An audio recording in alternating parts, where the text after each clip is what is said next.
Dans le cadre du développement d'une filière agroalimentaire durable transfrontalière, les partenaires du projet Interreg France-Wallonie-Vlaanderen, filière ADT, ont uni leurs compétences pour organiser une journée d'études. Le thème de cette journée était l'alimentation durable en France et en Belgique vers des pratiques transfrontalières innovantes. En introduction, Madame Laurie Dilbeck, chargée de mission chez Eno Développement, a rappelé que ce projet est financé à 50% par le Fonds européen de développement économique régional et cofinancé par la région wallonne, ainsi que par 19 autres partenaires.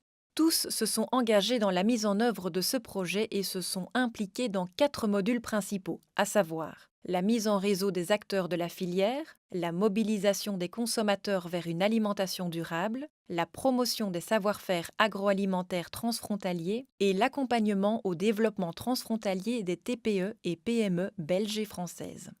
Cette journée a été organisée dans le cadre du module Mobilisation des consommateurs vers une alimentation durable. Madame Dorise Remy, du Groupement régional pour la qualité alimentaire, leader de ce module, nous en explique les enjeux.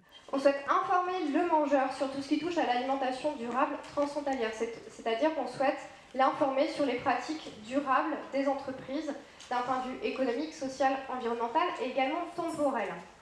Par ailleurs, on souhaite savoir quelles sont les attentes du consommateur au niveau de la zone Interreg. Ce matin, on a parlé des attentes côté français, des attentes côté belge, mais il n'y a pas aujourd'hui d'études sur la zone transfrontalière.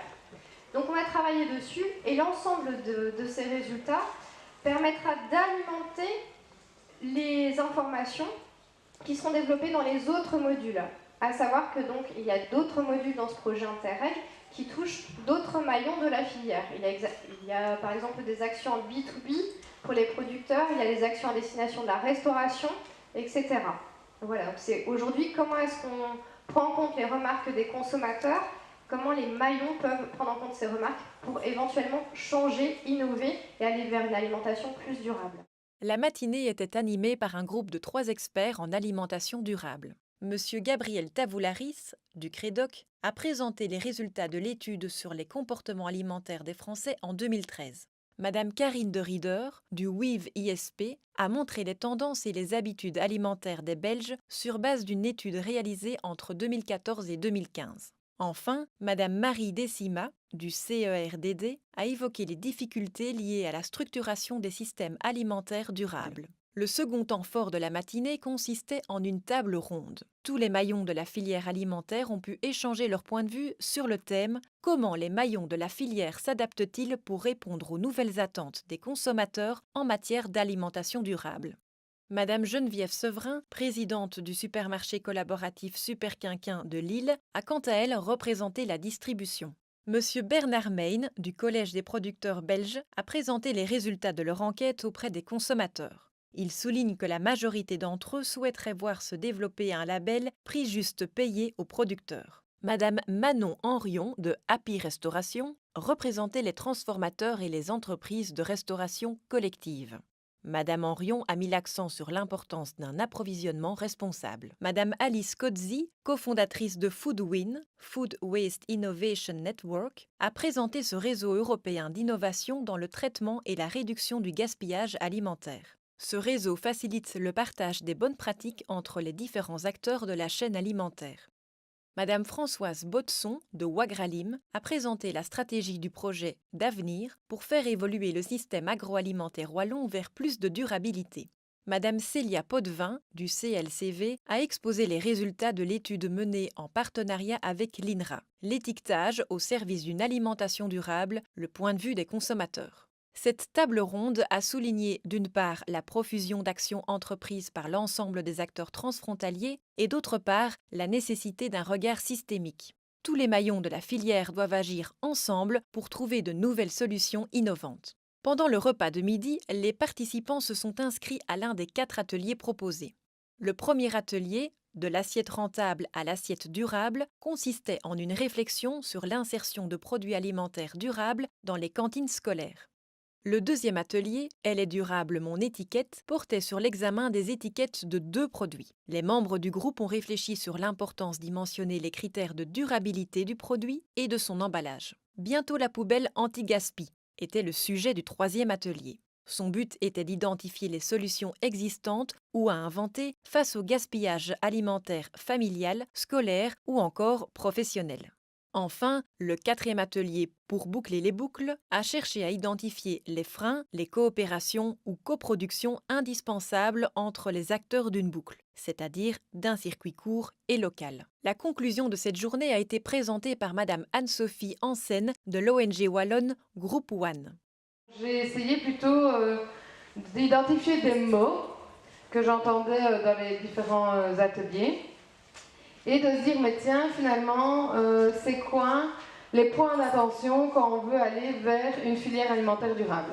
Et croiser à ça, finalement, l'expérience qu'on a sur le terrain, je me suis dit, mais en fait, ces mots, ça pourrait être un peu des clés. Il dit, mais ça, c'est vraiment les choses auxquelles on doit être attentif quand on veut travailler sur la transition du système dans sa globalité. En tant que grand témoin, Anne-Sophie Hansen a recensé les 6 mots-clés suivants.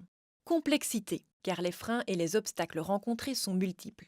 Engouement, au vu des nombreuses et attrayantes opportunités. Décloisonnement, parce que le croisement de profils dissemblables est nécessaire. Concret, attendu que les interrogations et les réponses apportées sont réalisables. Territoire, car parler d'alimentation durable, c'est aborder les spécificités de chaque territoire. Et enfin, ambition, car les objectifs sont multiples et les acteurs mobilisés sont nombreux.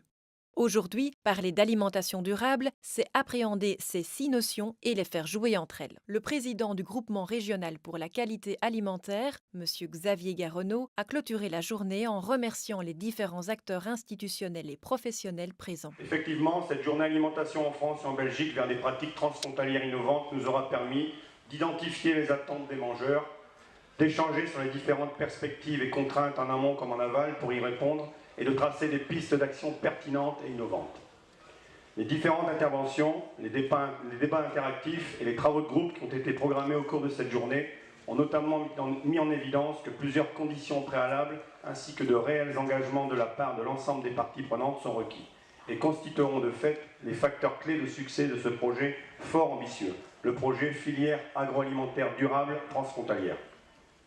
Au vu des participants ici présents, il apparaît évident que le secteur de l'alimentaire, créateur de richesses et d'emplois, est disposé à saisir les opportunités qui s'offrent aujourd'hui, et je le souhaite, dans une approche de complémentarité et de synergie, favorisant le concept gagnant-gagnant. Les échanges dont j'ai eu écho en tant que producteur de volailles, de LIC, en tant que président du groupement régional pour la qualité alimentaire, sont prometteurs et encourageants pour des partenariats potentiels et concrets, que je souhaite dans un proche avenir. Je terminerai mon allocution en réitérant à tous mes sincères remerciements pour la forte mobilisation et participation active à cette rencontre. Merci. Pour plus d'informations, visitez le site internet de la cellule environnement de la province de Namur, www.province.namur.be/interreg ou le site du projet www.filière-adt.eu.